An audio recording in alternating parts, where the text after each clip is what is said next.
Welcome to the Tech Egg. Don't get scrambled. Enjoy the video. In this video, I will explain how to change a Dodge Charger battery.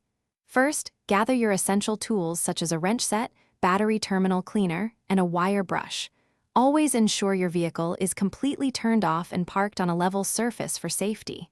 Next, locate your charger's battery, which is typically found in the trunk, though some models might have it under the hood.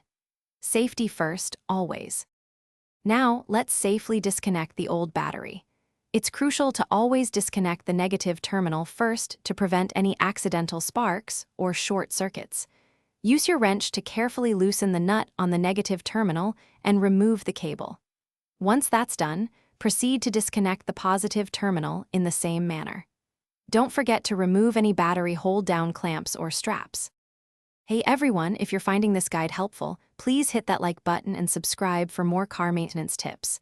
And on another note, while you're keeping your car running smoothly, why not keep your home spotless too?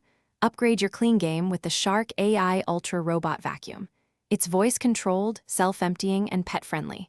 Check the description for the link and other great deals. Now, let's get back to the video. With the terminals disconnected, it's time to remove the old battery. Be aware that car batteries are quite heavy, so lift it out carefully to avoid injury. Before placing the new battery, take a moment to clean the battery tray and the surrounding area. A wire brush works great for removing any corrosion.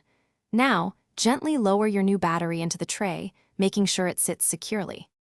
Installing the new battery correctly is just as important. Begin by connecting the positive terminal first, securing it firmly with your wrench. Then, connect the negative terminal, tightening it down as well. Ensure all connections are snug but avoid over-tightening, which can damage the terminals. For added protection against corrosion, apply a thin layer of dielectric grease to both terminals. Double-check everything. Thanks for watching. Consider subscribing if I helped unscramble your problems.